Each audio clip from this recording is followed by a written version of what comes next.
Bonjour, nous allons examiner les règles essentielles concernant le fonctionnement du comité social et économique.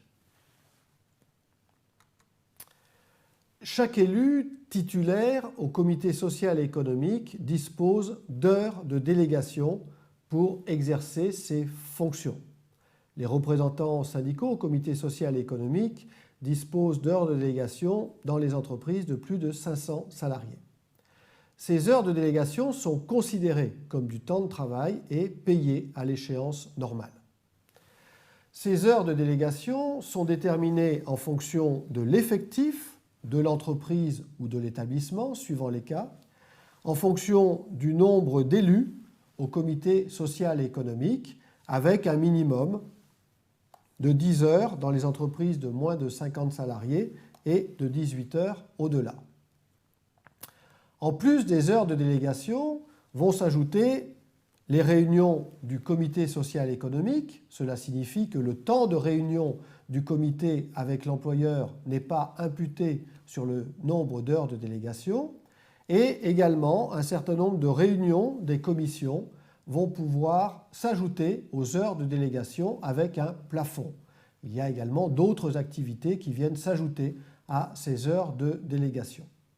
Pendant ces heures de délégation, les délégués ont une liberté de déplacement et de circulation, et en particulier, les délégués peuvent prendre contact avec les salariés sur leur poste de travail, sous réserve de ne pas apporter une gêne importante à leur activité professionnelle. Évidemment, il y a toujours une gêne, mais cette gêne ne doit pas être importante. Dans les entreprises de moins de 50 salariés, les délégués sont réunis mensuellement avec l'employeur. Ces délégués peuvent exercer chacun les droits reconnus au comité social et économique. Ils disposent d'un local, mais le comité social et économique, dans les entreprises de moins de 50 salariés, n'est pas titulaire de la personnalité juridique. Autrement dit, il ne peut pas, en tant que tel, gérer un patrimoine ou engager des actions en justice. Ces dispositions rappellent les dispositions existant antérieurement concernant les délégués du personnel. Dans les entreprises de 50 salariés et plus, nous allons retrouver un certain nombre de dispositions qui s'appliquaient au comité d'entreprise. Le comité a la personnalité juridique. Cela signifie qu'il peut gérer son patrimoine, qu'il peut engager des actions en justice. Le comité doit définir ses règles de fonctionnement dans un règlement intérieur.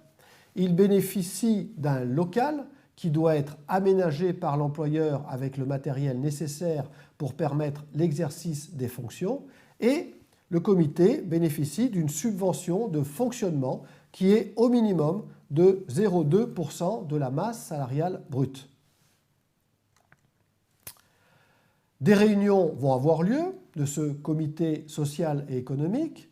Un accord d'entreprise peut prévoir le nombre de réunions sur l'année. Ce nombre est au minimum de 6.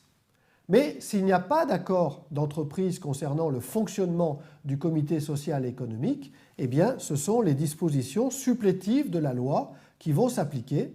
Et donc, dans les entreprises d'au moins 300 salariés, il y a au moins une réunion par mois. Et dans les entreprises de moins de 300 salariés, il y a au moins une réunion tous les 2 mois. Un certain nombre de règles existent concernant ces réunions.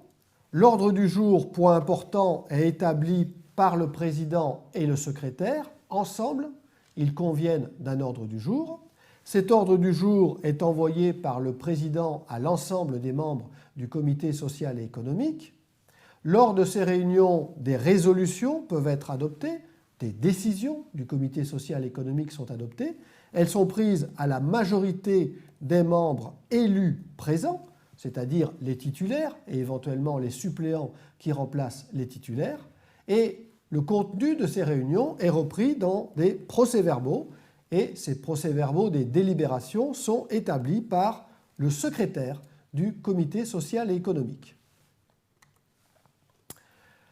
Le comité social et économique peut se doter d'un certain nombre de commissions pour préparer ses travaux ou pour approfondir un certain nombre de questions. Une commission est obligatoire. C'est la commission en matière de santé, sécurité et conditions de travail. Il y a là une disposition d'ordre public. Nous reviendrons sur cette commission. Un accord d'entreprise peut prévoir la création de commissions, ce qui signifie qu'un accord d'entreprise peut prévoir qu'il n'y aura pas de commission. C'est l'accord d'entreprise qui le détermine, l'accord d'entreprise sur le fonctionnement du comité social et économique. À défaut d'accord d'entreprise sur le fonctionnement du comité social et économique, eh bien, ce sont les dispositions supplétives de la loi qui vont s'appliquer. Dans les entreprises d'au moins 300 salariés, nous allons trouver une commission de la formation professionnelle, une commission sur l'égalité professionnelle entre les femmes et les hommes, une commission logement. Dans les entreprises d'au moins 1000 salariés, nous allons trouver une commission économique. Le comité social et économique peut faire appel à des experts indépendants pour l'éclairer sur un certain nombre de questions. Le comité peut faire appel à des expertises en matière d'orientation stratégique de l'entreprise, en matière de situation économique et financière de l'entreprise, en matière de politique sociale de l'entreprise, de conditions de travail et d'emploi. Le comité peut également faire appel à un expert lors de consultations ponctuelles en matière de licenciement économique, si cela se produit dans l'entreprise, en cas de mise en œuvre du droit d'alerte économique, en cas d'OPA ou en cas de procédure de concentration. L'accord d'entreprise peut fixer un nombre d'expertises à l'occasion des consultations récurrentes sur une année ou sur plusieurs années.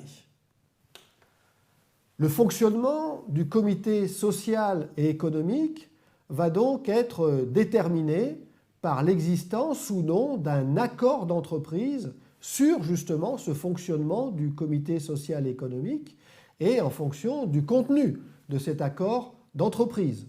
Donc, pour le fonctionnement concret du comité d'entreprise, là encore, les acteurs de l'entreprise, l'employeur, les délégués syndicaux, le comité social et économique ont à définir ensemble la nature du dialogue social dans l'entreprise.